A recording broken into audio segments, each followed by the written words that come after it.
Okay, so this is fucking crazy, guys. Got a keeled rat snake up in the tree.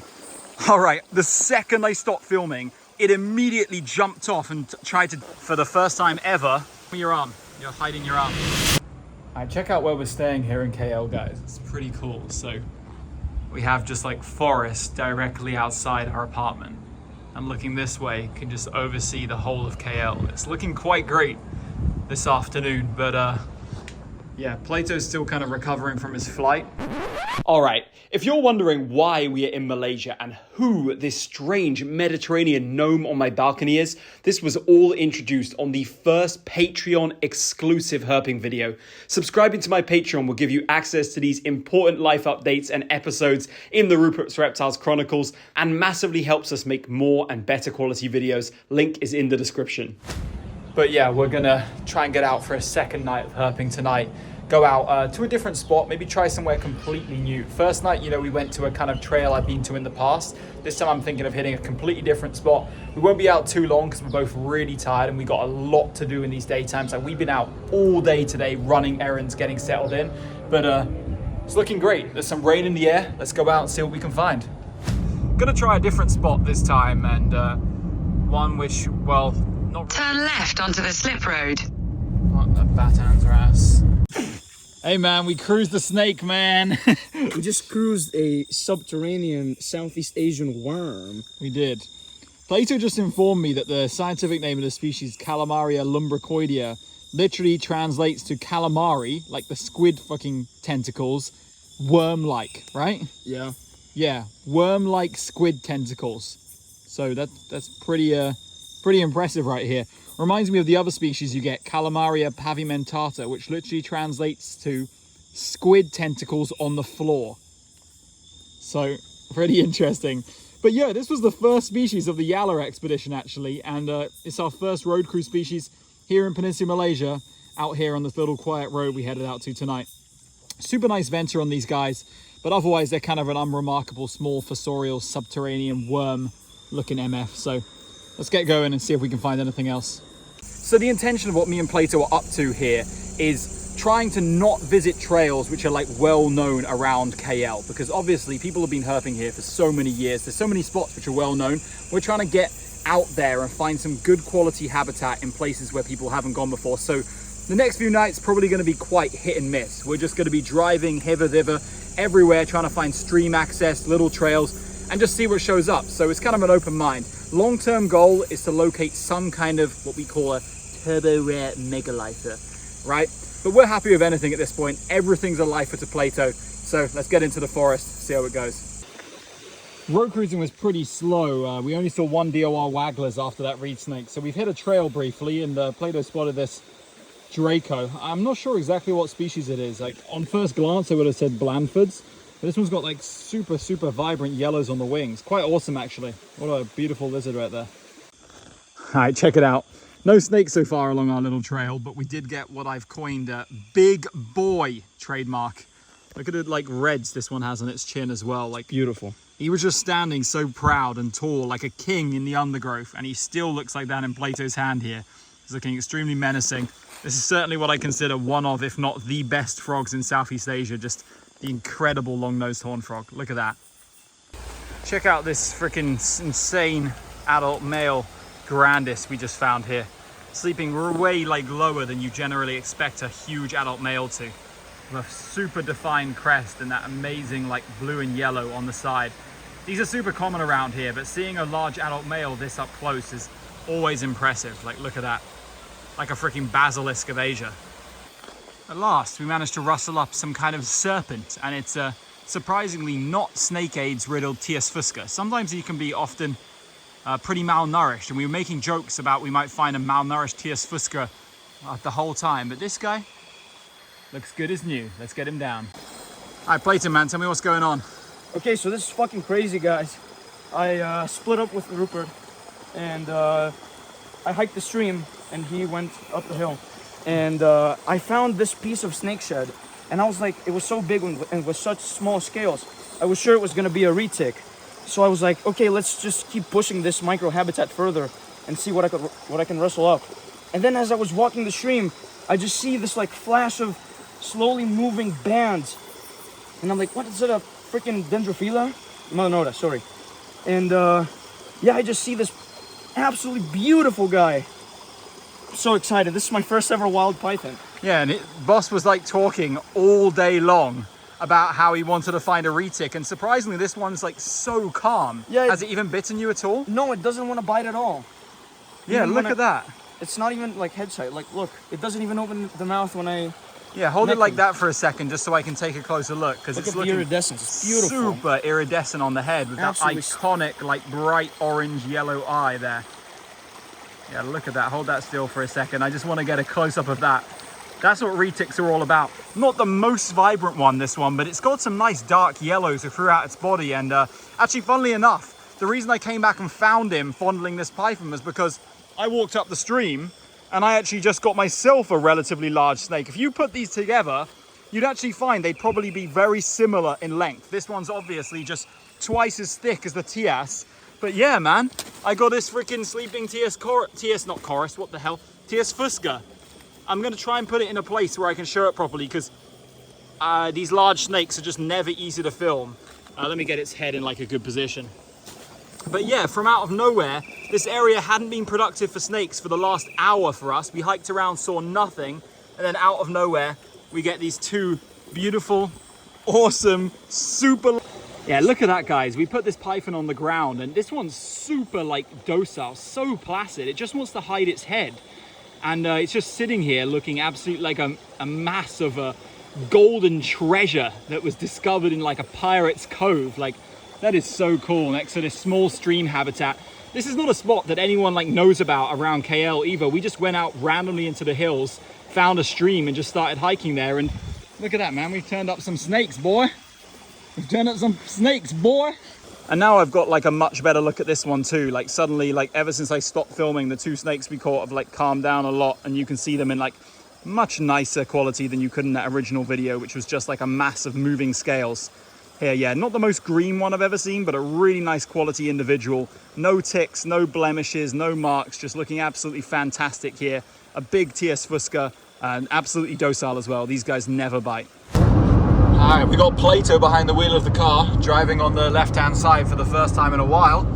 And yeah, we've been in the car for about an hour now, heading quite a ways out of town, somewhere completely new for me, somewhere I don't even know anyone that's herped here. So this could be a complete bust, or we could rustle up some stuff, or we could find something cool. Let's see what happens. All right, seconds after arriving at the spot, we got our first snake, which is actually not Plato's first wagglers since we've been in Malaysia. He went out last night alone and got a big female, but it's my first wagglers, and this is a fairly large adult male, like definitely breeding size. Although if you look at it next to my hand, oh, yeah, you see that? Yeah, decent size. I mean, absolutely dwarfed by a female, but definitely an adult male. And a super green, this one. Not the most like neon green on the top. You can see it's a bit darker, but on the sides and on the venter, it is just absolutely just glaring green. And this guy was shining down at me from the top of the tree. But we're on the board for tonight with a nice little pit viper. The spot looks pretty damn good, actually. So we're gonna keep checking it out for at least another couple hours.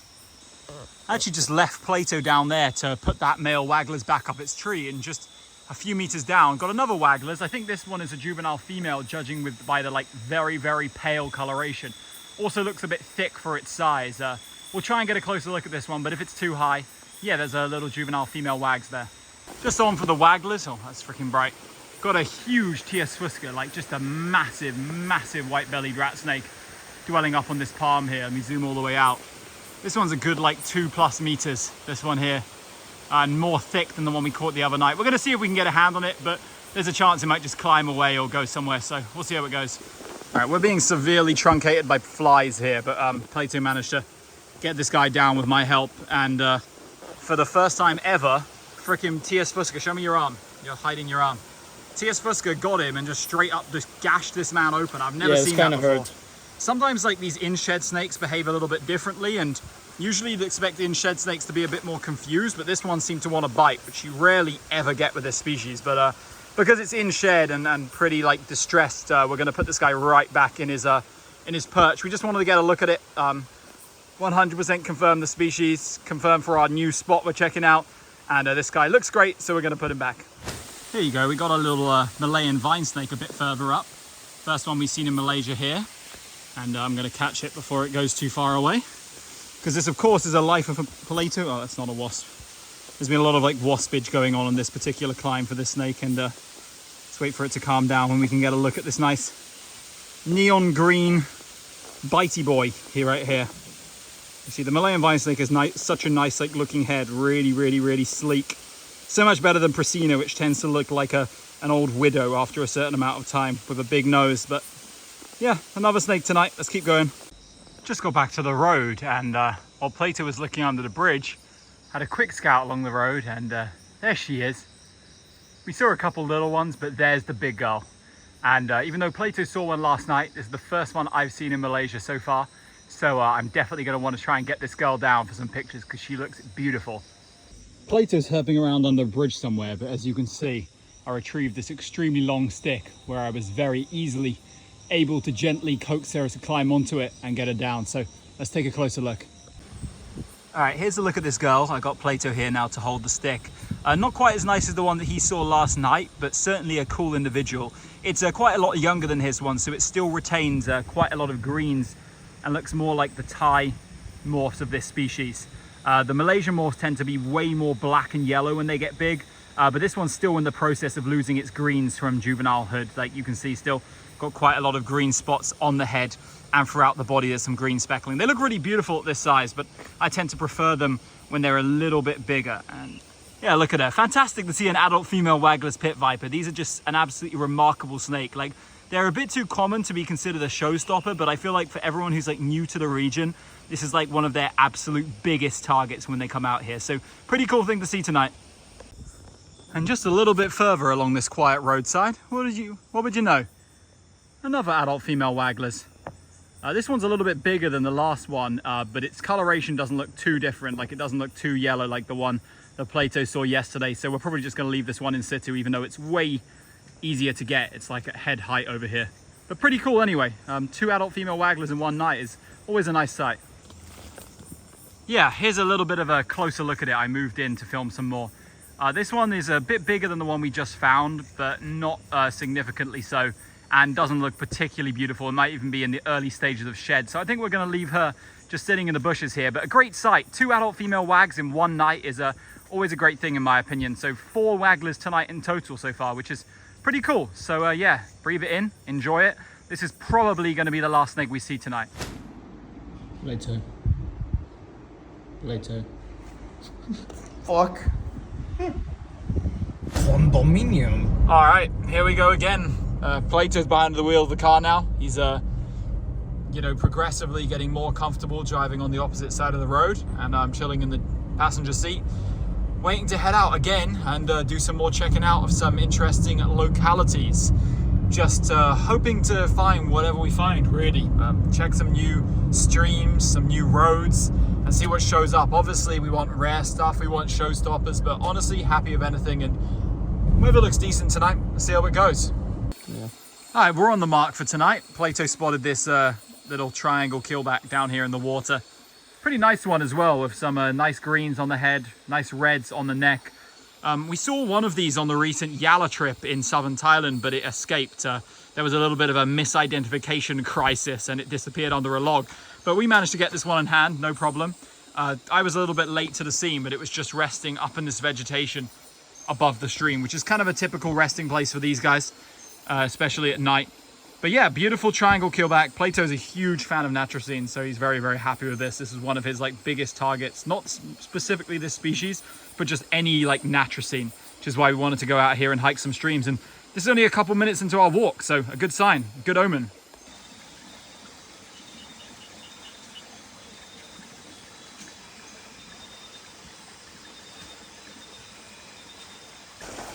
All right, stream turns up another snake, and this time it's this, well, by the looks of the venter, it's a purple kukri snake, and a very, very beautiful one at that, with a super striking venter. I'm gonna wait till Plato gets here, then we're gonna take a closer look, so hold up. This one is absolutely beautiful. It's not coming up as well on my phone as it does to the eye, but it's got some insane like reds on it and like pinks between the scales. Like there's a red stripe running down the dorsum. I think I'm gonna grab an in situ photo before I bring it down, so hold on. All right, now you guys can see the color on this properly. We just put it on the ground and it immediately went into this like defensive posture, curling its tail.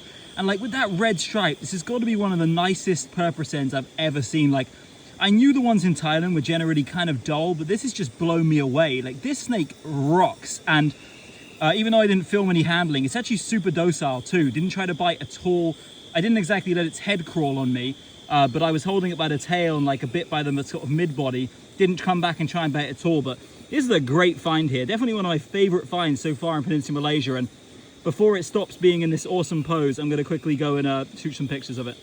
Before we let it go, just check out the freaking venter on this species, man. It's absolutely exquisite. Like, this one is one of the nicest venters I've seen.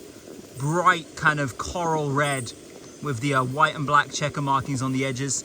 This snake rocks. This is a fantastic little find here. We're going to set it right back now. Damn, right after that freaking cookery, got a keeled rat snake up in the tree. Haven't seen one of these, especially not a big one, in ages. All right, the second I stopped filming, it immediately jumped off and tried to disappear. So I ran in and grabbed it.